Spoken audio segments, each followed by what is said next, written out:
नमो अरिहन्ताणं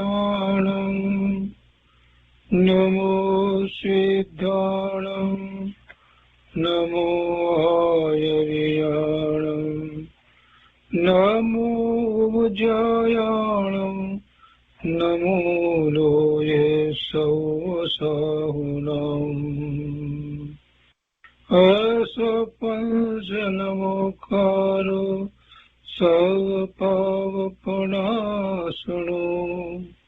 मङ्गलानं च सौवर्ते परमं वै मङ्गलम् अज्ञानतिमिरन्धानां ज्ञानाञ्जनशलाकया चक्षुरुन्मीलितं येन तस्मै श्रीगुरुवे नमः। मुखादिव्याकुक्षिरत्नं शब्दजितवर्यात्मजम् श्रीराजचन्द्रयहुं वन्दे तत्त्वलोचनदायकम् प्रभुतत्त्वलोचनदायकम्।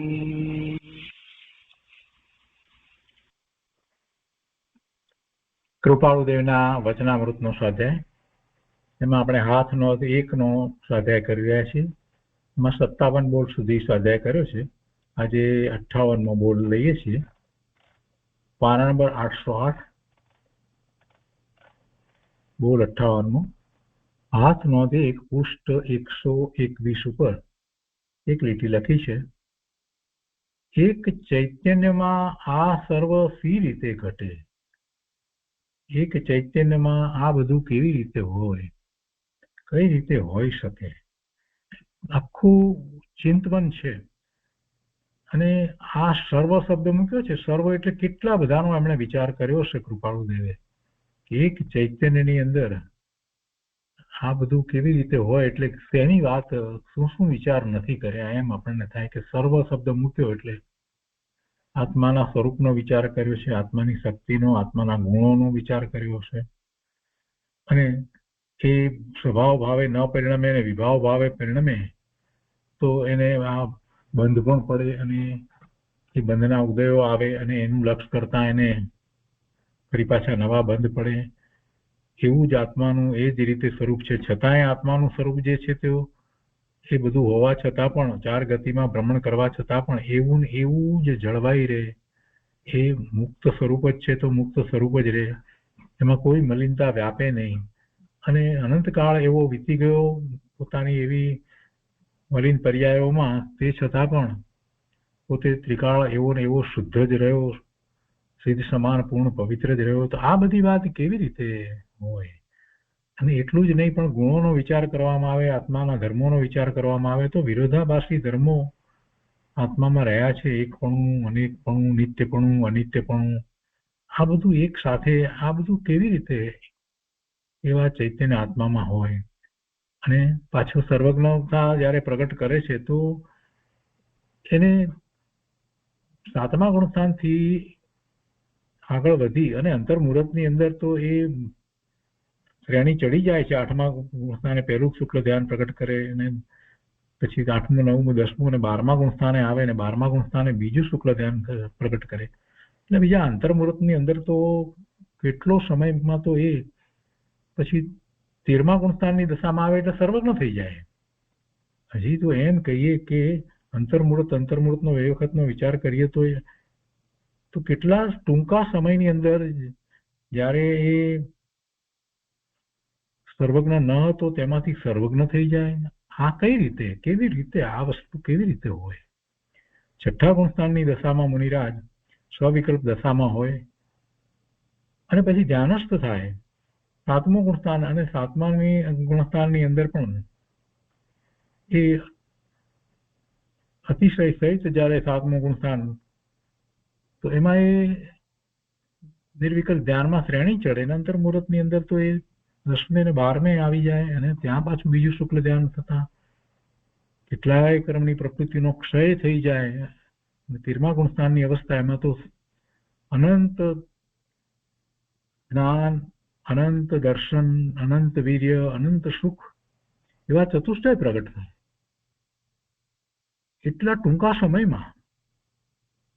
જ્ઞેય માત્રને જાણે, જ્ઞેય માત્રને ત્રણેય કાળના જ્ઞેયને એક સાથે જાણે એવું સામર્થ્ય ઉઘડી જાય તો આ કઈ સામાન્ય વાત નથી. તો એક ચૈતન્યમાં આ બધું પડ્યું છે અને રહ્યું છે અને પ્રગટ પણ થઈ શકે છે. તો કે એવું આ ચૈતન્યમાં આ સર્વ સી રીતે હોય, કેવી રીતે હોય, અને એનો જે વિચાર કરે છે એને પોતાનું સ્વરૂપ જે છે તે ચૈતન્ય ચમત્કાર ભાષે છે. કહો આ તો ચૈતન્યનો ચમત્કાર છે, બીજું કાંઈ નથી. જગતમાં આત્મા જેવું બીજું કોઈ નથી, કાંઈ નથી. બીજી કોઈ વસ્તુ નું એટલું મહાત્મા હોઈ શકે જ નહીં. જે ચેતન એવા ભગવાન આત્માનું જે મહાત્મા છે એવું મહાત્મા કોઈનું હોઈ શકે જ નહીં. એ પોતે જ સર્વજ્ઞ સ્વરૂપ છે અને સર્વજ્ઞતા પ્રગટ કરી શકે છે. આવો પોતાનો ભગવાન આત્મા એનો એવો નિર્ણય થાય તો પછી એને પ્રગટ કરવા માટેનો પુરુષાર્થ પણ ઉપડે ને. એવો નિર્ણય થાય કે આવું જ મારું સ્વરૂપ છે તો પછી એની હું પ્રગટતા ન કરું અને બીજે ક્યાં રોકાઈ રહ્યો છું, હું ક્યાં રોકાઈ ગયો? આ મૂળ વસ્તુ જે છે એને છોડી અને હું ક્યાં છાણ માટી ખૂંદવામાં રોકાઈ ગયો હું, એવો જીવને વિચાર આવી જાય. આ તો બહુ અધ્યાત્મની મોટી વાત છે, બહુ મોટી વાત છે. એક ચૈતન્યમાં આ બધું કેવી રીતે હોય એનો જયારે જીવ વિચાર કરે અને પછી એમાં ઊંડો ઉતરી જાય તો એને થાય કરે કે મેં આ શું કર્યું? અનંતકાળમાં આવી મૂર્ખાઈઓ, આવી ભૂલો કરી અને હું ભવના ભ્રમણ કરીને રખડી રહ્યો છું, હજી સુધી એ જ એમાં રોકાયો છું. આ બધા પૂતગળો ગ્રહણ કરું છું દરેક જન્મની અંદર ને છોડું છું. તો એ બધા પૂતગળો તો બીજા કેટલાય લોકોએ, કેટલાય જીવોએ ગ્રહણ કર્યા ને છોડ્યા છે. એ તો બધો એંઠવાડ છે. આપણે કોઈનું એઠું ખાતા નથી, કોઈએ છોડી દીધેલું ચાંડેલું પણ ખાતા નથી. તો આ બધા પૂતગળ જે છે જેને હું અનંતકાળથી ગ્રહતો આવ્યો છું એ કઈ નવા નવા છે? એ પૂતગળ પરમાણુઓ તો બીજા કેટલાય જીવોએ ગ્રહણ કર્યા ને છોડ્યા, ગ્રહણ કર્યા ને છોડ્યા, ગ્રહણ કર્યા ને છોડ્યા, એવું સતત થતું આવ્યું છે. અને એ પૂતગળ પરમાણુને હું ગ્રહણ કરું છું તો એ બધું શું છે? એઠવાડ છે. અને એ કરવાની મારે કોઈ જરૂર છે? એની કરવાની કોઈ જરૂર છે? નક્કામાનો હું ભાવ ભાવે થઈ અને એવા ભાવ કર્મ બાંધું છું એટલે એવા પૂતગળ પરમાણુ આવે છે અને પછી એ કર્મ રૂપે આવે છે અને શરીર રૂપે આવે છે, બધી રીતે આવે છે. એ બધું આ ભગવાન આત્માને શોભતું નથી, એવું હોય નહીં. એને એવી મલિનતામાં પડવાની જરૂર ક્યાં છે? શુક્રા મલિનતામાં આ ભગવાન આત્મા પડે છે. આવો જયારે વિચાર થઈ જાય છે તો પછી શું થાય?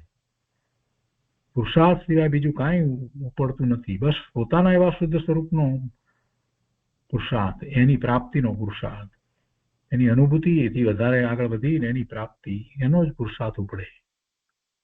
તો એક વાક્ય છે પણ બહુ મહત્વનું વાક્ય છે. એક ચૈતન્યમાં આ સર્વ સી રીતે ઘટે, કેવી રીતે છે બધું? પણ છે તો છે. અને કઈ નવીન વાત છે? આ અનંત કાળથી આ છે અને આવો નિર્ણય જીવન અનંત જીવોએ કર્યો અને એટલે તો એમણે પોતાની પૂર્ણ શુદ્ધ દશાને પ્રગટ કરી. અનંત જીવો સિદ્ધ શા માટે થયા? કેમ કે એમને પણ એવો વિચાર કર્યો કે આવું આત્માનું સ્વરૂપ અને એનું મહાત્મા આવ્યું એટલે એ સર્વસંગ પરિત્યાગ કરી અને પછી તો મન વચન કાયાથી બધી રીતે બધાનો ત્યાગ કરી અને પોતાના સ્વરૂપમાંથી આવતા આનંદને અનુભવતા થકા શ્રેણી ચડી કેવળ જ્ઞાન પ્રાપ્ત કરી નિર્વાણ પામી અને સિદ્ધ થયા. આખી વાત જૈન દર્શન આખું જેમાં સમાઈ જાય, જેનો વિચાર કરતા એવી આ વાત છે. એ પછી 59મો બોલ છે, આત્મોદેહ પુષ્ટ 122. જો આ જીવે તે વિભાવ પરિણામ ક્ષીણ ન કર્યા તો આ જ ભવને વિશે તે પ્રત્યક્ષ દુઃખ વેદશે. આ વિભાવ પરિણામમાં પોતે રાચી રહ્યો છે એ વાતનો તો ખ્યાલ આવી ગયો. પોતાનું સ્વરૂપ જે છે તો એ તો મહા ચૈતન્ય ચમત્કાર છે, સિદ્ધ સમાન શુદ્ધ પૂર્ણ પવિત્ર છે, છતાંય વિભાવ પરિણામ કરીને શુભાશુભ ભાવ કરીને એ હજી ભવના ભ્રમણમાં જ ચાલ્યો જાય છે. તો કે છે કે આ જીવે અત્યારે વર્તમાનમાં આટલી બધી અનુકૂળતાઓ પ્રાપ્ત થઈ, એટલી બુદ્ધિ મળી, મનુષ્યનો ભાવ મળ્યો છે, જૈન દર્શન મળ્યું છે, જીનવાણી પ્રાપ્ત થઈ છે, જીનવાણીની સમજ પ્રાપ્ત કરી શકાય એટલી પોતાને બુદ્ધિ, એવી અનુકૂળતાઓ, એવા સંયોગો બધા પ્રાપ્ત થયા છે. અને આવું હોવા છતાં પણ એવા વિભાવ પરિણામને એ ક્ષીણ ન કરે, જેમ થાય છે તેમ વિભાવ પરિણામ પૂર્વે જેમ થતા હતા એમ થવા જ દેશે તો શું થવાનું છે? ભવના ભ્રમણ તો થશે, પણ આ ભવને વિશે પણ જે વિભાવ પરિણામ કરે છે એના ફળો કેટલાક કર્મના ઉદય તો આ ભવમાં જ આવી જવાના છે. એવું નથી કે એના માટે કઈ લાંબો સમય રાહ જોવી પડે. કર્મ બંધાય એ પછીથી એનો ઉદય આવવામાં દરેક વખતે એવું નથી કે એ બીજા ભવમાં જ એના ફળ આવે. એનું સ્થિતિ બંધ છે એ પ્રમાણે એના ફળ તો આવવાના શરૂ થઈ જ જાય છે. એટલે કે આ જ ભવને વિશે પછી શું અનુભવવાનું થાય, શું ભોગવવાનું થાય, શું પ્રાપ્ત થાય, એવા સંયોગો મળે. દુઃખ ના આવે, બધું દુઃખ જ પ્રાપ્ત થાય. પ્રત્યક્ષ દુઃખ વેદશે, આ જ ભવને વિશે પ્રત્યક્ષ દુઃખ વેદશે. અહીંયા તો એમ કહીએ કે મહાપુરુષો આપણને રેડ સિગ્નલ આપી રહ્યા છે, લાલ બત્તી ધરી રહ્યા છે કે જોજે ભાઈ, તું એમ ન માનતો કે અત્યારે તું કંઈક ધ્યાન નથી આપતો અને ગમે તેવા ભાવે થાય છે તો તને કંઈ નહીં થાય, પછીની વાત પછી જોઈ જશે. તું એમ બોલતો હોય તો ભૂલી જા. પછી તું શું જોવાનો હતો? તારી વૃદ્ધાવસ્થામાં તને એ પાપના ઉદયો જ્યારે આવશે ત્યારે તને હુંકારો કરવાની તારામાં તાકાત નહીં હોય અને ખૂબ ખૂબ દુઃખી થઈ જઈશ. સામાન્ય રીતે એવું જ બનતું આવ્યું છે. જીવને પુણ્યના ઉદયો શરૂઆતના જીવનમાં ઘણા ખરા આવ્યા હોય અને પછીથી પાછલી જિંદગીની અંદર બધું પાપના ઉદયો સિવાય કાંઈ બાકી રહ્યું ન હોય એવા તો કેટલાય જીવો આપણને મળે. પાછલી જિંદગીમાં ખૂબ ખૂબ દુઃખી થાય. પહેલા ઘણું બધું મળ્યું હોય પણ બધું ચાલ્યું જાય અને ખૂબ દુઃખી થાય. આ શું બતાવે છે કે આ ભવની અંદર એને ક્યાંય પાછું વાળીને વિચાર કર્યો જ નહીં. અને જે પાપાનું વૃદ્ધિ પુણ્ય હતું એટલે એને કારણે જે સામગ્રી, જે સંયોગો, જે કાંઈ મળ્યું તો એમાં એ અભિમાન કરી અને એવો રાચી રહ્યો અને દ્વેષના ભાવે અને ક્રોધના ભાવે અને અહંકારના ભાવે થવામાં એને કાંઈ મણા રાખી નહીં. અને પછી તો એવા પાપના બંધ થયા. અરે એટલી હિંસાઓ કરી, હિંસા થતી હતી તો એમાં એને અનુમોદના કરી, હિંસા થતી હતી તો એમાં એને જસ્ટિફિકેશન આપ્યા. આ ધંધો કર્યો અને પછી કે પાછલી જિંદગીમાં એના ફળ ના આવે, એને માટે કઈ બીજી જિંદગીની રાહ જોવી પડે એવો કોઈ નિયમ નથી. એ કર્મના ઉદયો આ જ જિંદગીમાં આવે ને પછી તો શું થાય? પાપનું વાવેતર કર્યું છે તો પછી પાપ જ ઉગ્યું હોય ને. થુવેર વાવીએ તો પછી શું હોય? કાંટા જ વાગે ને એમાંથી, બીજું શું વાગવાનું હતું? જીવન પર્યંત જેણે એ થુવેરના વાવ્યા છે ને પછી એમાંથી એમ માને કે મને કોઈ એવા આમ્રફળની પ્રાપ્તિ થાય, થવાની છે? કાંટા જ વાગવાના છે. પ્રત્યક્ષ દુઃખ વેદ છે. કૃપાળુદેવે બહુ સરસ રીતે વાત કરી, બધા જ મહાપુરુષોએ કહ્યું છે પણ આટલું સ્પષ્ટ, જો આ જીવે એ વિભાવ પરિણામ ક્ષીણ ન કર્યા તો આ જ ભવને વિશે તે પ્રત્યક્ષ દુઃખ વેદ છે. જો વિભાવ પરિણામ ક્ષીણ કરવાની વાત છે, એટલે વિભાવ પરિણામ ક્ષીણ કરવા એટલે જે થઈ જ ગયા છે એ તો થઈ ગયા છે, પણ છતાંય એને માટે પણ પશ્ચાતાપ કરવો અને પ્રત્યાખ્યાન કરવા કે હવે મારે આવા પરિણામ નથી કરવા, હવે મને આ પરિણામ જોઈએ નહીં. જો આ કાર્ય એ પહેલેથી શરૂ કરીને નહીં કરે તો આ જ ભવમાં ખૂબ દુઃખી થશે અને પછી એવા દુઃખના વખતની અંદર એને ધર્મ સાંભળશે, એ ધર્મ યાદ આવશે, પણ પછી તો જબ ચૂક ગઈ ચીડિયા ખેત ફિર ક્યાં રોના. પછી તો બધો સમય ચાલ્યો ગયો, પછી શું કરવાનો છે? શું ધર્મ કરશે? જીવન પર્યંત જેણે ધર્મ કર્યો નથી એ છેલ્લે શું ધર્મ કરવાનો છે? બહુ વાત વિચારવા જેવી છે. તે 59મો બોલ થયો, તે પછીથી 60મો બોલ છે. હાથ નોંધે પૃષ્ઠ 124 ઉપર અહીંયા કેટલીક વાત વિસ્તારપૂર્વક લીધી છે. બહુ સરસ વાત છે. કૃપાળુદેવ લખે છે કે જે પ્રકારે આત્માને ચિંતન કર્યો હોય તે પ્રકારે તે પ્રતિભાસે છે. જે પ્રકારે આત્માને ચિંતન કર્યો હોય તે પ્રકારે તે પ્રતિભાસે છે. વિષય આર્તપણાથી મૂઢતાને પામેલી વિચાર શક્તિવાળા જીવને આત્માનું નિત્યપણું ભાસતું નથી એમ ઘણું કરીને દેખાય છે. પહેલી વાત તો આ કરી દીધી કે આત્માને જે રીતે ચિંતવ્યો છે જે રીતે, તો તે પ્રકારે એને પ્રતિભાસે છે. પોતાને વિશે જે કલ્પના કરે છે એવું એને લાગે છે, વસ્તુ સ્વરૂપ એમ નથી. આત્માના શુદ્ધ સ્વરૂપ અને વર્તમાન પર્યાય બંનેનો એને વિચાર કરી અને ધર્મમાં પ્રવર્તવાનું હોય. એને બદલે અભિમાનમાં રહ્યો, અમે તે આત્માને વિશે આત્માના નિત્યપણાને સ્વીકાર્યું ન હોય. અને કોને ખબર, અત્યારે લહેર કરી લઈએ નહીતર પછી આ જીવન પૂરું થઈ જશે, પછી કોને ખબર શું હશે. આવા બધા વિચારોમાં રહ્યો હોય તેને એવો જ આત્મા ભાસે છે. બીજો કેવો ભાસે છે? જે પ્રકારે આત્માને ચિંતન કર્યો છે તે પ્રકારે એને ભાસે છે. જેને ધર્મની પ્રણુપણા સહિત આત્માના શુદ્ધ સ્વરૂપનો સ્વીકાર કર્યો છે તો આત્મા એને શુદ્ધ ભાસે છે કે ના, આત્મા તો શુદ્ધ જ છે. વર્તમાનમાં ભલે મલિનતા છે અને મારો પુરુષાર્થ નબળો છે, પણ આત્મા તો શુદ્ધ જ છે. આત્મામાં કાંઈ મલિનતા થઈ જ નથી. તો જે રીતે ચિંતવે છે એ રીતે એને આત્મા ભાસે છે. એક વાત આ કરી.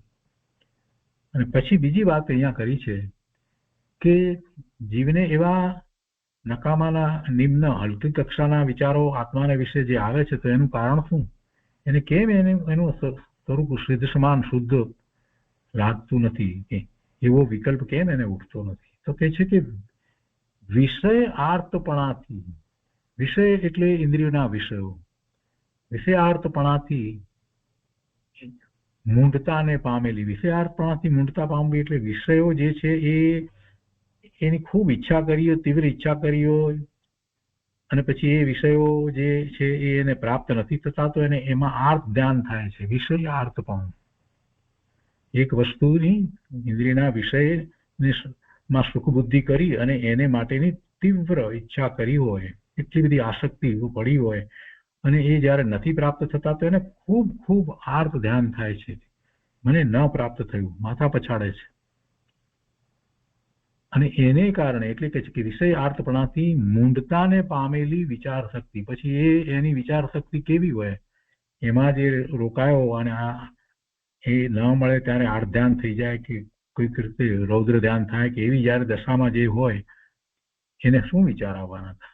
એને કાંઈ બીજા વિચાર આવતા નથી. એટલે એ મૂંઢ છે, એના સિવાય બીજું કંઈ વિચારી નથી શકતો. એટલે એવી મૂંઢતાને પામેલી વિચાર શક્તિ વાળા જીવને આત્માનું નિત્યપણું ભાસતું નથી. આ આત્મા નિત્ય છે, અનાદિનો છે, અનંતકાળ સુધી રહેવાનો છે અને આ જીવન પૂરું થયા પછી બીજું જીવન છે એવો એને વિકલ્પ આવતો નથી. એને દેખાતું જ નથી કે આ બધા જીવો જે પોતાની આસપાસમાં હતા એમાંના કેટલાય જીવો આ દેહને, એ પોતાના દેહને છોડી અને એ ચાલ્યા ગયા છે અને મારે પણ એક દિવસ જવાનું છે, આ જીવન તો અહીંયા પૂરું થઈ જશે. એનો એને વિચાર નથી આવતો. અહીંનું જીવન પૂરું થશે પછી ક્યાં જવાનું થશે, હું ક્યાંથી આવ્યો એનો વિચાર નથી આવતો. રોજ કેટલાય જીવોને એ રીતે મરતા જુએ છે અને જન્મ થતા જુએ છે, છતાં એને એમ વિચાર નથી આવતો કે આત્મા નિત્ય છે અને એ નિત્ય છે તો હું પણ નિત્ય છું અને આ વર્તમાન પર્યાય પછી હવે પછી મારી પર્યાય કેવી થશે? આ વિષય આર્તપણાને કારણે મેં પાપ સિવાય બીજું કાંઈ કર્યું નથી તો મારી દશા કેવી થશે? મારો ભાવ કેવો હવે પછીનો થશે? એનો વિકલ્પ એને ઉઠતો નથી.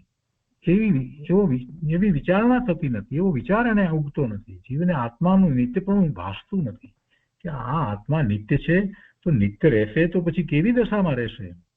આનંદમાં રહેશે કે દુઃખમાં રહેશે? આનંદમાં શા માટે રહે અને દુઃખમાં શા માટે રહે એનો વિચાર થતો નથી. અને એમ ઘણું કરીને દેખાય છે, તેમ થાય છે, એમ જ લાગે છે બધું મોટાભાગે જીવોનું આમ જ છે. તેમ થાય છે તે યથાર્થ છે. વિષય આર્થપણાની મૂળતાને કારણે આ બધું જે થઈ રહ્યું છે, અને બીજો વિકલ્પ વિચાર આવતો નથી. સાચા ધર્મની પ્રાપ્તિ કરવાનો પુરુષાર્થ એ કરતો નથી. તો એમ જ થાય છે, એને કારણે એમ જ છે, યથાર્થ છે. કેમ કે અનિત્ય એવા વિષયને વિશે, અનિત્ય એવા વિષયને વિશે, બધા વિષયો જે છે એ બધા કેવા છે? અનિત્ય છે. નિત્ય રહેવાનું છે. કોઈ પણ જે સુખ ઇન્દ્રિયના વિષયનું જે છે એ કાયમ એક સરખું રહેવાનું છે? નથી રહેતું. એટલે અનિત્ય, અનિત્ય એવા વિષયને વિશે આત્મબુદ્ધિ હોવાથી પોતાનું પણ અનિત્યપણું ભાસે છે. જાણે કે બસ આ જિંદગીમાં લહેર કરી લો, આટલું જ જીવન છે, એમ જ એને લાગે છે. એવી બુદ્ધિને કારણે અનિત્ય એવા વિષયને વિશે આત્મબુદ્ધિ હોવાથી પોતાનું પણ અનિત્યપણું ભાસે છે. વિષયો અનિત્ય છે અને એમાં રહીને એને પોતાનું સ્વરૂપ નિત્ય ભાસતું નથી, એને અનિત્યપણું ભાસે છે. પહેલા જ કહ્યું કે આત્માને જે રીતે જે પ્રકારે ચિંતન કર્યો હોય તે પ્રકારે પ્રતિભાસે. આને બાહ્ય વિષયો જે અનિત્ય જે છે એમાં જે રહ્યો તો પછી આત્મા પણ એને અનિત્ય જ પ્રતિભાસે ને, બીજું શું થાય? હવે આગળ કહે છે કે વિચારવાનને આત્મા વિચારવાન લાગે છે. વિચારવાનને આત્મા વિચારવાન લાગે છે. આત્મા જ્ઞાન કરે છે, જ્ઞાન કરી શકે છે, આ બધી વાતનો જે વિચાર કરે છે તો એને એ બધું બરાબર લાગે છે. એને મતિશ્રુત જ્ઞાનનો નિર્ણય પણ થાય છે, અને શ્રુત જ્ઞાન દ્વારા એ જગતના પદાર્થોને જાણે છે. તો એવી રીતે એ જ શ્રુત જ્ઞાન દ્વારા એ પોતાને પણ જાણી શકે. એટલે વિચારવાનને આત્માનું સ્વરૂપ જે છે એ અજ્ઞાન રૂપ ભાસતું નથી, શૂન્ય રૂપ પણ ભાસતું નથી, પણ વિચાર રૂપ ભાસે છે. તે પોતે વિચારવાન છે. બીજી રીતે કહીએ, વિચારવાન લાગે છે એટલે એ જ્ઞાન સ્વરૂપ લાગે છે. શૂન્યપણે ચિંતન કરનારને આત્મા શૂન્ય લાગે છે. બસ કાંઈ છે જ નહીં, બીજું કાંઈ છે જ નહીં, બધું શૂન્ય છે. જગત જે છે એ પણ એમ કે મિથ્યા છે, અને આત્મા જેવી કોઈ વસ્તુ છે જ નહીં. એટલે શૂન્યપણે ચિંતન કરનારને આત્મા શૂન્ય લાગે છે. એવો મત પણ છે કે જે આત્માને શૂન્ય માનતા હોય, આત્માને ન માનતા હોય, એવા ચાર્વાક પણ છે. એવો મત, કોઈ આત્મા કાંઈ નહીં. બસ ફરી કહે છે કે અનિત્યપણે ચિંતન કરનારને અનિત્ય લાગે છે. બૌદ્ધમાં કેવી માન્યતા છે? અનિત્ય પર્યાયને માને છે. કોઈ આત્મા નિત્ય જ રહે એવી વાતને સ્વીકારતા નથી કે એકનો એક જ આત્મા છે, જે કરે છે તે ભોગવે છે, એ જ આત્મા ભોગવી રહ્યો છે. એ વાત એમને ત્યાં નથી. ક્ષણ એ બદલાઈ રહ્યો છે, બસ એ જ આત્માનું સ્વરૂપ છે. કોઈ વખત એ શુભ ભાવ કરે છે અને કોઈ વખત અશુભ ભાવ કરે છે. બસ એ દરેક સમયે જે જીવવું થયું એ જ જીવન છે, અને એ જ એટલો જ આત્મા છે. તે સમયથી જે આત્મા છે તે આત્મા છે. એવી બૌદ્ધની માન્યતા છે. અનિત્યપણે ચિંતન કરનારને અનિત્ય લાગે છે. નિત્યપણે ચિંતન કરનારને નિત્ય લાગે છે. આત્મા તો નિત્ય છે. આત્મા તો નિત્ય છે, અનાદિનો છે, અનંતકાળ સુધી રહેવા વાળો છે. આત્માનો નાશ થઈ શકે નહીં, આત્મા બળી શકે નહીં, આત્મા કપાઈ શકે નહીં, આત્મા છુંદાઈ શકે નહીં. જેવો છે તેવો જ રહે. એનો એક ગુણ ઓછો થાય નહીં કે એમાં એક ગુણ વધારે વધે નહીં. એ બીજા દ્રવ્ય સાથે, એટલે કે 6 દ્રવ્યમાં જીવ દ્રવ્ય જે છે એ બીજા કોઈ પણ દ્રવ્ય સાથે ભેગું થઈને ભેળસેળ રૂપ થાય નહીં. ભૂતગળ સાથે રહી અને ભૂતગળમય થાય નહીં. અને જેવો છે તેવો ત્રિકાળ ટકીને રહે. છતાં એનું બદલવું જે પર્યાયમાં જે થાય છે તો એવું બદલવું પણ હોય, પણ છતાંય મૂળ વસ્તુ તો ત્રિકાળ ધ્રુવ એવી ને એવી જ રહે છે. આવું નિત્યપણું જે ચિંતવે છે એને એ નિત્ય લાગે છે. અને એની સાથે જ જે અનિત્યપણાને એ રીતે ચિંતવે છે કે જે પર્યાય જે છે એ અનિત્ય છે, પોતે ભગવાન આત્મા તો નિત્ય છે. તો એની વાત બરાબર છે. અને એવું બંને રીતે નિત્યપણું ને અનિત્યપણું એ જૈન દેશમ સિવાય બીજે ક્યાંય નથી. એક સમયમાં એનું નિત્યપણું અને અનિત્યપણું બંને સાથે છે. કોઈ સમય એવો નથી કે જ્યારે નિત્યપણું ને અનિત્યપણું ન હોય. સાક્ષાત સિદ્ધ પરમાત્માને પણ નિત્યપણું છે ને એ જ વખતે એમને સિદ્ધની પર્યાય છે ને એ સિદ્ધની પર્યાય ભલે એવી ને એવી પણ એવી ને એવી થયા જ કરે છે, નવી નવી થયા જ કરે છે.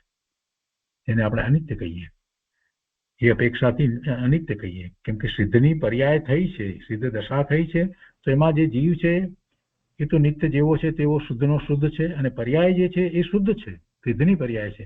પણ એ પર્યાય પણ દરેક સમયે સમયે બદલાય છે, એટલે એ ત્યાં પણ એ અનિત્યપણું લાગુ તો પડે જ.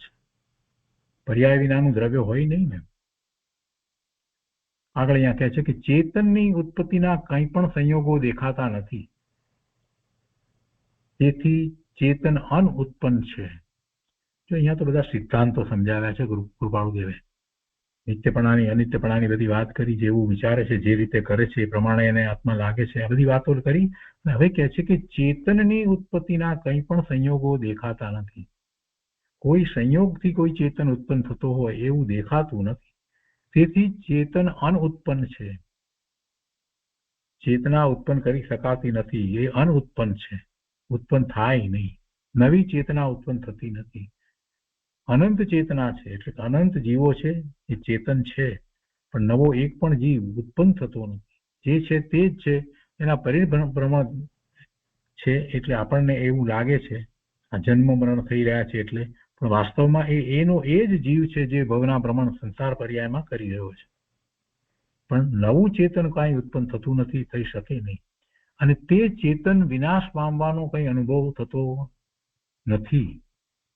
ચેતન વિનાશ પામે એવો પણ કોઈ અનુભવ થતો નથી.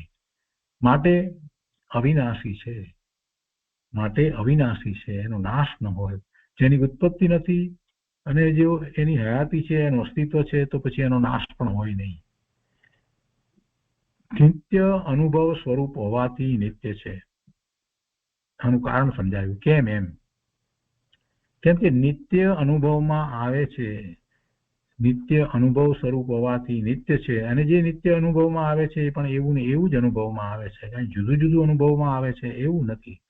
પોતાનું સ્વરૂપ જ્ઞાન આનંદ સ્વરૂપ જેવું છે તેવું જ અનુભવમાં આવે છે. જેટલી પણ વખત એ નિર્વિકલ્પ ધ્યાનમાં અનુભૂતિ કરે છે ત્યારે એ કંઈ જુદું જુદું અનુભવાય છે એમ નથી, એવું જ અનુભવાય છે. આગળ કહે છે કે સમયે સમયે પરિણામાંતર પ્રાપ્ત થવાથી અનિત્ય છે. પરિણામોનું બદલવું થાય છે, પર્યાયોનું બદલવું થાય છે, અવસ્થાઓનું બદલવું થાય છે, એટલે એવું અનિત્યપણું પણ છે. સમય સમયની પર્યાયનો વિચાર કરી તો દરેક સમયે જે પર્યાય થઈ રહી છે જુદી જુદી થઈ રહી છે, એક જ દ્રવ્યની પર્યાયો. તો એવું પરિણામાંતર એટલે અવસ્થા રૂપે બદલવું એવો પણ ધર્મ છે, એટલે એવું અનિત્યપણું પણ છે. અને પછી કહે છે કે સ્વ સ્વરૂપનો ત્યાગ કરવાને અયોગ્ય હોવાથી મૂળ દ્રવ્ય છે. જીવ દ્રવ્ય મૂળ દ્રવ્ય છે, પોતાના સ્વરૂપનો ત્યાગ કરતું નથી. એટલે કે પોતાના અનંત ગુણના ભવન રૂપ જે પોતાનો ભાવ સ્વભાવ એવા સ્વભાવનો, પોતાના અસંખ્ય પ્રદેશ એવા ક્ષેત્રનો, પોતાની અખંડિતતાનો, એવી પોતાની સત્તાનો એ ત્યાગ કરતું નથી, એટલે એને છોડતું નથી. એમાંથી કાંઈ ઓછું થતું નથી કે એમાં કોઈ વધારે ઉમેરાતું નથી. એવું ને એવું સ્વરૂપ જળવાઈ રહ્યું છે. એટલે કે છે કે એવું સ્વરૂપ એ સ્વ સ્વરૂપનો ત્યાગ કરવાને અયોગ્ય છે. એ સ્વ સ્વરૂપનો ત્યાગ કરવા માટે એનામાં યોગ્યતા નથી, એવી એનામાં શક્તિ નથી. એટલે એ દ્રવ્ય મૂળ દ્રવ્ય છે, એ મૂળ દ્રવ્ય છે, મૂળ જળવાઈ રહેલું દ્રવ્ય છે. એને કોઈ પણ વસ્તુ એમાંથી ગઈ નથી, કોઈ પણ વસ્તુ ઉમેરાઈ નથી, એટલે મૂળ દ્રવ્ય છે. તો એ રીતે નાસ્તિથી કથન કરી અને આ મૂળ દ્રવ્યને સિદ્ધ કરી દીધું. સ્વ સ્વરૂપનો ત્યાગ કરવાને અયોગ્ય છે, અસમર્થ છે,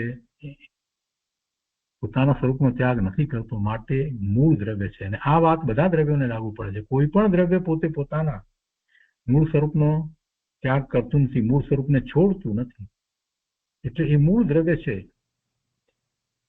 પોતાના સ્વભાવથી વિચલિત થતું નથી કોઈ પણ દ્રવ્ય. એ સ્વભાવ તો જળવાઈ જ રહે છે.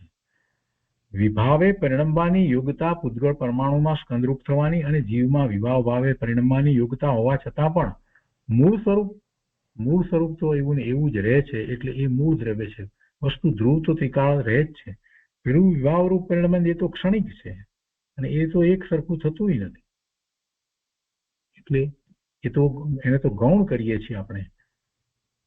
અને મૂળ સ્વરૂપ જે ધ્રુવ વસ્તુ ત્રિકાળ એક સરખી છે એને માટે અહીંયા કહે છે કે એ એવું ને એવું જ રહે છે. એટલે એ મૂળ દ્રવ્ય છે. તો એ રીતે 60મો બોલ પણ પૂરો થયો. એ પછીથી 61મો બોલ છે. 8-9 પૃષ્ઠ 126. અહીંયા કહે છે કે સર્વ કરતા વિતરાગના વચનને સંપૂર્ણ પ્રતીતિનું સ્થાન કહેવું ઘટે છે. બીજા બધા કરતા સર્વ કરતા વિતરાગના વચનને સંપૂર્ણ પ્રતીતિનું સ્થાન કહેવું ઘટે છે. કેમ કે જ્યાં રાગાદી દોષનો સંપૂર્ણ ક્ષય હોય ત્યાં સંપૂર્ણ જ્ઞાન સ્વભાવ પ્રગટવા યોગ્ય નિયમ ઘટે છે.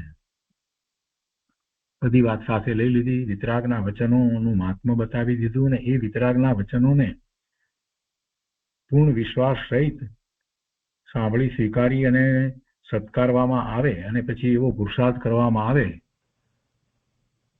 તો પોતાનો પૂર્ણ જ્ઞાન સ્વભાવ પ્રગટ થઈ શકે છે. એટલે સર્વ કરતા વિતરાગના વચનને સંપૂર્ણ પ્રતીતિનું સ્થાન કહેવું યોગ્ય છે. એને સંપૂર્ણ પ્રતીતિનું સ્થાન કહેવાય. વિતરાગના વચન છે તે જે દ્વારા પોતાની પૂર્ણપણે પ્રતીતિ એને થઈ જાય છે. સમ્યક દર્શન થઈ જાય છે. સમ્યક દર્શનમાં એ વિતરાગના વચનો જે છે એ નિમિત્ત કારણ છે. બીજી રીતે કહીએ તો એમ પણ કહેવાય કે સાક્ષાત વિતરાગની વાણી હોય કે એવા ગુરુની વાણી હોય કે પછી એમના દ્વારા રચાયેલ શાસ્ત્ર હોય એ જ સમ્યક્તોમાં નિમિત્ત કારણ છે. અને એના વિના કોઈને સમ્યક્ત થતું નથી. એટલે કદાચ કોઈ અપેક્ષાએ એમ કહેવાય કે સમ્યક્ત થયું તો એ વખતે કોઈ નિમિત્ત ન હતું, પણ પૂર્વે એને એ વાત પ્રાપ્ત થયેલી જ હોય. ભગવાનની વાણીમાંથી એ વાત પ્રાપ્ત થયેલી જ હોય કોઈ પણ રીતે, ત્રણમાંથી કોઈ પણ રીતે. પછી એને એ વખતે સમ્યક તો થાય. એટલે નિસર્ગત સમ્યક દર્શન એમ એ અપેક્ષાથી એવું કહેવામાં આવે. પણ ખરેખર જોવા જઈએ તો દરેક સમ્યક્ત્વ છે તે અભિગમ જ છે. વિતરાગની વાણી સિવાય કોઈને સમ્યક્ત થયું નથી. એક અથવા બીજા પ્રકારે જીવ વિતરાગની વાણીને ગ્રહણ કરે છે. એટલે એ વિતરાગના વચનો છે એને પ્રતીતિનું સ્થાન કહેવામાં કઈ અતિક્રમ થતો નથી કે અતિશયોક્તિ નથી. એ એમ જ છે. વિતરાગના વચનો સંપૂર્ણ પ્રતીતિનું સ્થાન છે. અને આગળ પણ કહે છે અહીંયા કેમ કે જ્યાં રાગ આદિ દોષોનો સંપૂર્ણ ક્ષય હોય, રાગ આદિ દોષોનો સંપૂર્ણ ક્ષય હોય. બીજી જગ્યાએ બીજા મતની અંદર, બીજા દર્શનોની અંદર તો કેટલાય પ્રકારે રાગની વાત હોય છે. કોઈ પ્રકારે તો દ્વેષની વાત પણ એમનામાં એ બધા મતોમાં હોય છે.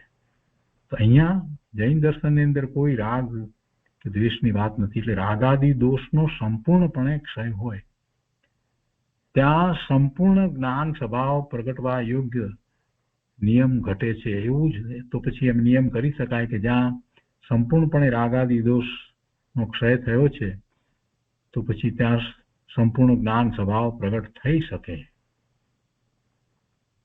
આગળ કહે છે કે શ્રીજીને સર્વ કરતા ઉત્કૃષ્ટ વિતરાગતા સંભવે છે. સર્વશ્રેષ્ઠ વિતરાગતા તો જીનેશ્વર ભગવાનને જ હોય ને. પૂર્ણ દશાને પ્રગટ કરી છે. કેવો અભૂતપૂર્વ પુરુષાર્થ કરીને, એટલે એમની વિતરાગતા કેવી છે? ઉત્કૃષ્ટ વિતરાગતા છે. શ્રીજીને સર્વ કરતા ઉત્કૃષ્ટ વિતરાગતા સંભવે છે, હોય છે.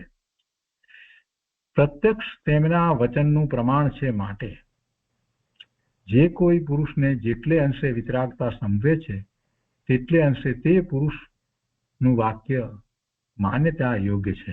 જો અહીંયા જે પુરુષાર્થ કરે છે એની વાતને સમજાવી છે, એટલે પહેલા તો જીનેશ્વર ભગવાનની વાતને લઈ અને સમજાવ્યું કે એમને તો પૂર્ણ વિતરાગતા છે, તો એમની વાણીમાંથી જે પરમ સત્ય પ્રકાશ્યું છે એને સ્વીકારી સત્કારી અને એવો જ બીજો પુરુષાર્થ કરી રહ્યા છે, તો એને પણ એવી વિતરાગતા હોય, પણ કેટલા પ્રમાણમાં એને વિતરાગતા હોય, તો કહે છે કે જે કોઈ પુરુષને જેટલે અંશે વિતરાગતા સંભવે છે તેટલે અંશે તે પુરુષનું વાક્ય માન્યતા યોગ્ય છે. એટલે બીજી રીતે કહીએ તો એને વિતરાગતા એટલી છે કે જેટલો એને વિતરાગતા એટલી પ્રગટ થઈ છે કે જેટલો એને સમ્યક્ત થયા પછીથી સ્વરૂપનું લક્ષ્ય રહે છે એટલી એની વિતરાગતા છે. અને એવી વિતરાગતા જે છે એ બહાર દેખાય છે. કેવી રીતે દેખાય છે? એની વાણી દ્વારા દેખાય છે. એટલે એ પુરુષના વાક્ય જે છે એ જીનેશ્વર ભગવાનની વાણીમાં આવેલા સત્યની સાથે વિરોધાભાસ પામતા નથી, અને એ વાત એમની બધી વાત જે છે એ માન્ય કરી શકાય એવી હોય છે, માન્યતા યોગ્ય હોય છે. અને એની પહેલા એક વાત બીજી અહીંયા કરી કે પ્રત્યક્ષ તેમના વચનનું પ્રમાણ છે, માટે પ્રભુના વચન જે છે તો પ્રમાણ વચન છે, અને પ્રમાણ વચન છે એટલે અનેક નય દ્વારા વસ્તુ સ્વરૂપને જેમ છે તેમ એમણે પ્રકાશ્યું છે. તો એમ છે માટે એમને તો ઉત્કૃષ્ટ વિતરાગતા છે, માટે એમના વચન જે છે એ તો પ્રમાણ વચન છે, પ્રત્યક્ષ તેમના વચનનું પ્રમાણ છે. માટે જે કોઈ પુરુષને જેટલે અંશે વિતરાગતા સંભવે છે તેટલે અંશે તે પુરુષનું વાક્ય માન્યતા યોગ્ય છે. એટલે જેને એનો સ્વીકાર થયો છે તો એની જો વાત એ સત્ય છે તો એ જેટલી એને વિતરાગતા છે એ પ્રમાણે એને આપણે સત્ય માનીએ. જેટલી વિતરાગતા છે એટલી જ અનુભૂતિમાં આનંદ છે, એટલી જ શુદ્ધિની વૃદ્ધિ છે. જેટલી વિતરાગતા પ્રગટ કરી છે એ કેમ કે વિતરાગતા સ્વરૂપનો આશ્રય કરવાથી પ્રગટ થાય છે. તો એવી વિતરાગતા છે તો પછી સહજ રીતે જ એમની વાણીમાં પણ એ જ રીતે સત્ય પ્રકાશે છે. અને આગળ કહે છે કે સાંખ્ય આદિ દર્શને, બધા દર્શન લીધા છે, સાંખ્ય આદિ કહેતા બીજા પણ દર્શન એમાં આવી જાય. સાંખ્ય આદિ દર્શને એ બધા ધર્મની અંદર જે વાત કરી છે એની વાત કરતા કહે છે કે એમણે બંધ મોક્ષની જે વ્યાખ્યા ઉપદેશી છે, કર્મનો બંધ અને મોક્ષ એને માટેની જે એમણે વ્યાખ્યાઓ કરી છે અને જેનો ઉપદેશ આપી રહ્યા છે, તેથી બળવાન પ્રમાણ સિદ્ધ વ્યાખ્યા શ્રી જીન વિતરાગે કરી છે એમ જાણું છું.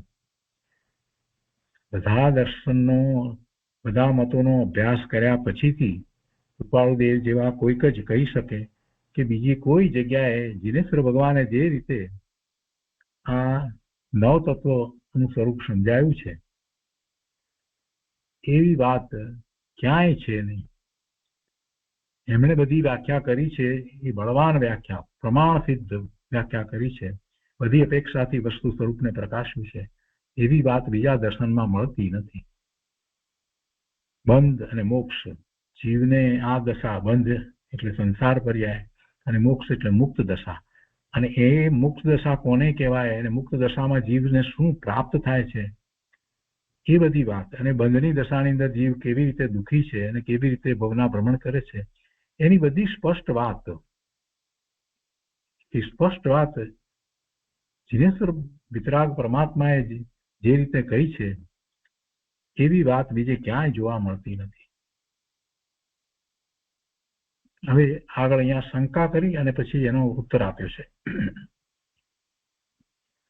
પહેલી અહીંયા શંકા લીધી છે, પછી એનો ઉત્તર આપ્યો છે. તો કહે છે કે શંકા, જે જીને દ્વૈતનું નિરૂપણ કર્યું છે આત્માને ખંડ દ્રવ્યવત કહ્યો છે,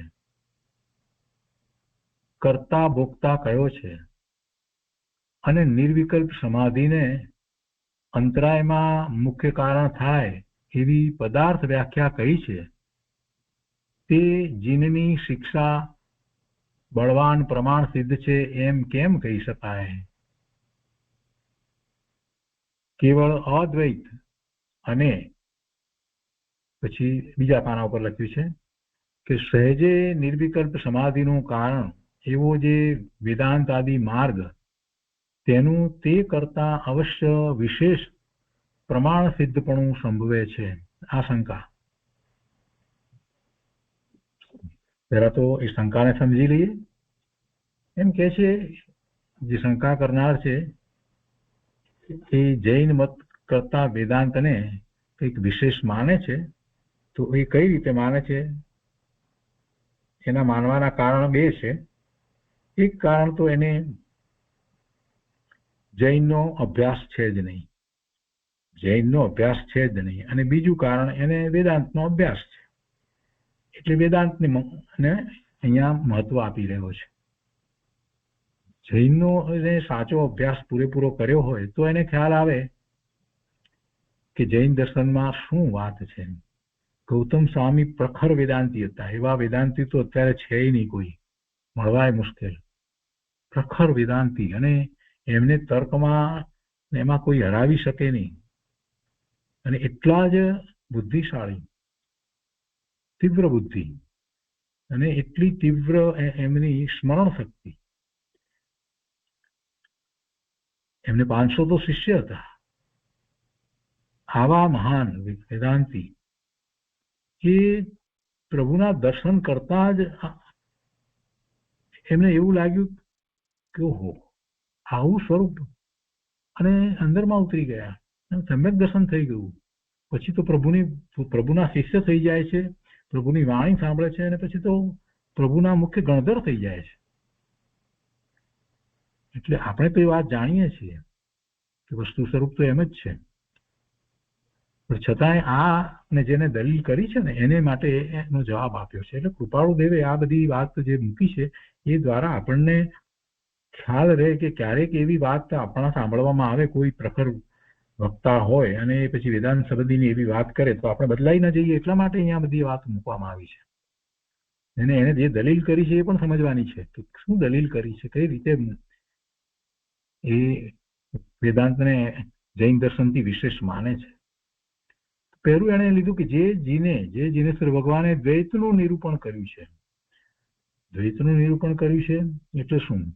બેપણું. તો બેપણું તો એકાંતે બેપણું નથી કહ્યું. એકાંતે બેપણું ક્યાં કહ્યું છે?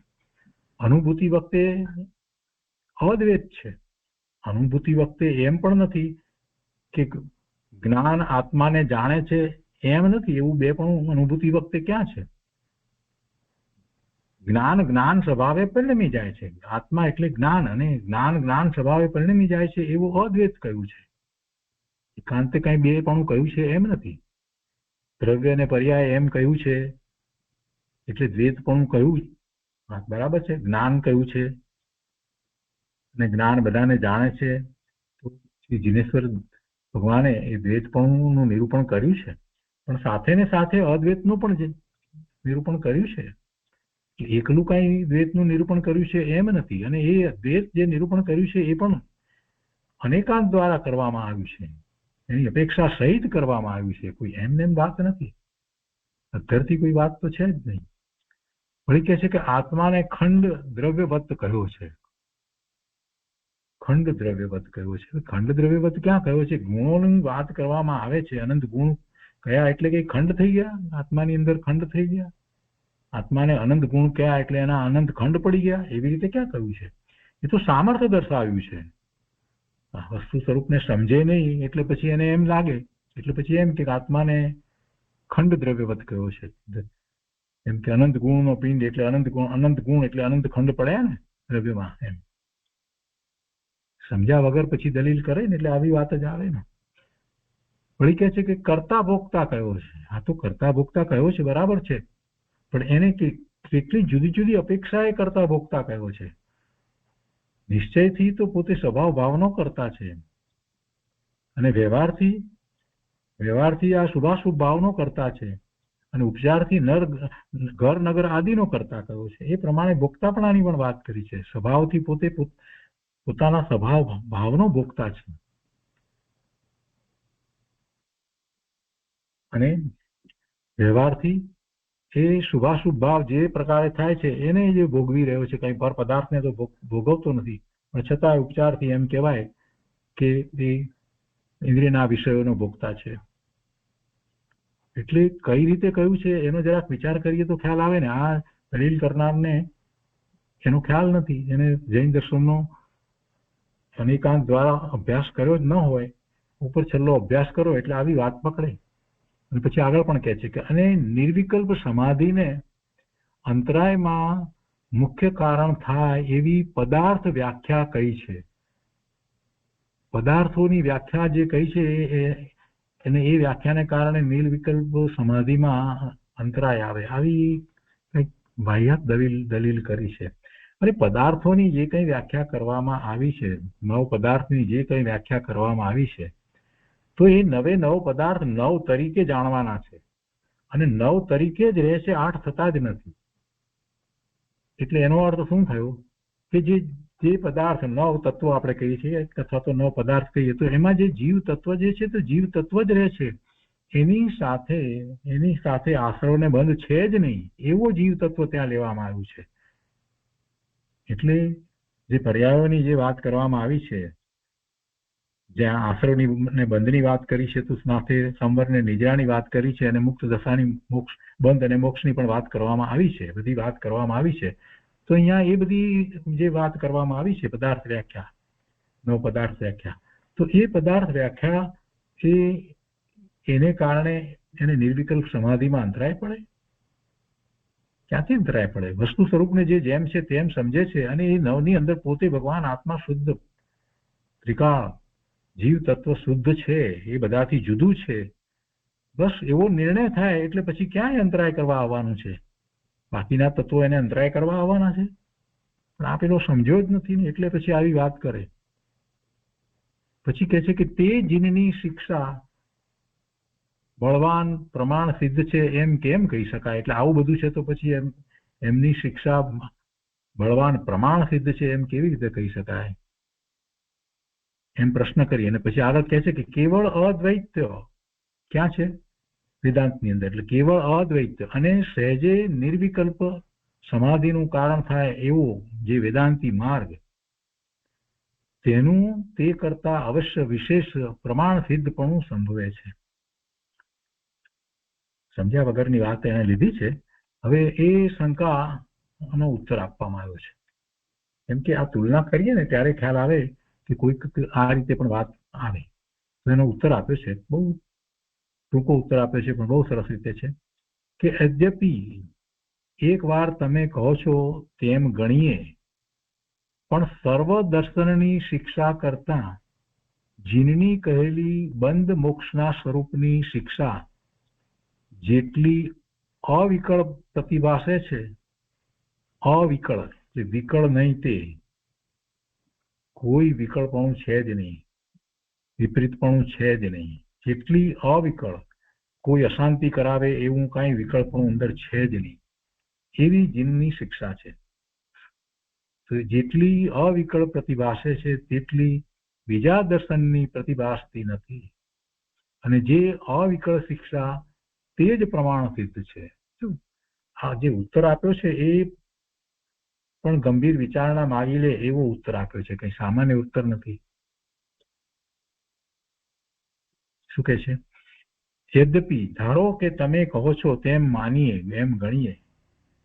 પેલું બધું જે છે આપણે તો એની સામેની બધી દલીલો આપણે તો આપી દીધી, પણ અહીંયા કૃપાળુ દેવે એ બધી દલીલ નથી આપી. એમણે તો એમના લેવલે આખી વાત મૂકી હોય ને, એટલે અહીંયા કહે છે કે ધારો કે તમે કહો છો એમ માની લઈએ, ગણીએ, તો પણ સર્વ દર્શનની શિક્ષા કરતા, બધા જ જે ધર્મો છે એની જે શિક્ષા છે એના કરતા જીનની કહેલી બંધ મોક્ષના સ્વરૂપની શિક્ષા, એટલે બંધ અને મોક્ષના સ્વરૂપને જેમ છે તેમ દર્શાવીને બંધથી છૂટી અને મુક્તિની પ્રાપ્તિ કરવા માટેનો જે મુક્તિનો માર્ગ, એવી જે શિક્ષા એ જેટલી અવિકળ પ્રતિભાસે છે, કેમ કે એ માર્ગ જે છે, એ શિક્ષા જે આપી છે, એમાં જે પ્રવેશ પામે છે ચોથા ગુણસ્થાનથી મુક્તિના માર્ગમાં, મોક્ષના માર્ગમાં, તો એ અવિકળ છે. એમાં કોઈ દુઃખ વગેરેની તો વાત નથી, વિપરીતાની વાત નથી. કે જેટલી અવિકળ પ્રતિભાસે છે તેટલી બીજા દર્શન, બીજા ધર્મોની પ્રતિભાસતી નથી. આખો મોક્ષનો માર્ગ, મુક્તિનો માર્ગ જે રીતે છે તે રીતે પ્રભુના જ્ઞાનમાં આવ્યો અને એ જ એમને દર્શાવ્યો છે. અને એ માર્ગે ચાલીને અનંત જીવો મોક્ષે ગયા છે, મુક્તિને પામ્યા છે. અને એ માર્ગે જ્યારે એમણે ચાલવાની શરૂઆત કરી, જે જીવોએ શરૂઆત કરી, એટલે કે જે જીવો મોક્ષ માર્ગમાં હતા ત્યારે પણ એમને તો એ વખતે પણ શાંતિ, આનંદ, સુખનો અનુભવ થયો છે. એવો એ માર્ગ અવિકલ્પ, તો એટલી બીજા દર્શનની પ્રતિભાસતી નથી. અને જે અવિકળ શિક્ષા તે જ પ્રમાણ સિદ્ધ છે. આવો મોક્ષ માર્ગ જે છે એ જ પ્રમાણ સિદ્ધ છે.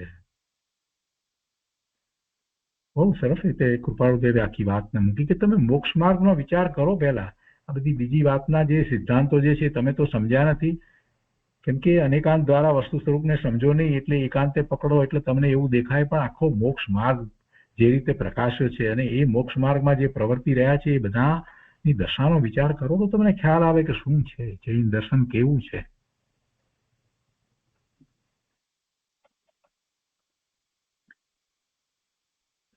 આગળ બીજી શંકા લીધી છે. એમાં કે છે કે એમ જો તમે ધારો છો, એના અનુસંધાનમાં શંકા છે, એમ જો તમે ધારો છો તો કોઈ રીતે નિર્ણયનો સમય નહીં આવે. કેમ કે સર્વ દર્શનમાં જે દર્શનને વિશે જેની સ્થિતિ છે તે દર્શન માટે અવિકળતા માને છે. જે ધર્મને માને છે એ બધા જ એમ માને છે. તમે જેમ કહ્યું એમ પોતપોતાના ધર્મને એમાં એની સ્થિતિમાં એ અવિકળતા માને છે. એટલે ખરેખર કોઈ નિર્ણય નહીં આવે. આ દલીલ કરી છે, શંકા કરી છે. જો તમે એમ કહો છો કે અવિકળતા, આ બધી વાત જે તમે કરો છો મોક્ષ માર્ગ ની વાતને એ બધાની, તો કે તમે એમ ધારો છો તો તમે એમાં છો માટે એમ ધારો છો, તો એવી રીતે જે ધર્મની અંદર, જે દર્શનની અંદર જે છે એ બધા એમ જ માને છે કે પોતાના દર્શનની અંદર અવિકળતા છે, એમ જ માને છે. તો એનો ઉત્તર આપ્યો છે કૃપાળુદેવ કહે છે કે યદ્યપિ એમ હોય, જો એમ હોય, તમે કહો છો એ રીતે હોય, બધા પોતપોતાના દર્શનની અંદર અવિકળતા માને એમ હોય, તો કે છે કે યદ્યપિ એમ હોય તો તેથી અવિકળતા ના ઠરે. એ માને એટલે કઈ અવિકળતા છે એમ થતું નથી. એ તો બધા માને, પોતપોતાના દર્શનની અંદર અવિકળતા માને, તો એથી કઈ અવિકળતા ઠરે નહીં, અવિકળતા ના ઠરે. જેનું પ્રમાણે કરી અવિકળપણું હોય તે જ અવિકળ ઠરે. એનું પ્રમાણે કરીને, પ્રમાણ શું છે? પ્રમાણ શું છે? તો કે જૈન દર્શનમાં જે ચોથા ગુણસ્થાનથી શરૂ કરી અને 13મા ગુણસ્થાન સુધીની દશામાં જે જીવો જે છે એ બધા તમે મળો અને એમના અંતરંગને જાણવાનો પ્રયાસ કરો તો તમને ખ્યાલ આવે. એમની દશાને જાણવાનો પ્રયાસ કરો તો તમને ખ્યાલ આવે. અને જેને એવો અનુભવ કર્યો છે એને તો ખ્યાલ છે. એ ચોથા ગુણસ્થાને છે તો એને ખ્યાલ છે, 5મે છે તો એને ખ્યાલ છે, અને મુનિ છે તો એને પણ ખ્યાલ છે. એટલે એનું અવિકળતા જે છે, કોઈએ માનવાથી પોતાના ધર્મની અંદર અવિકળતા છે એમ થઈ શકે નહીં. એનું પ્રમાણે કરીને અવિકળપણું હોય તો જ અવિકળ ઠરે. અહીંયા તો પ્રમાણે કરીને છે.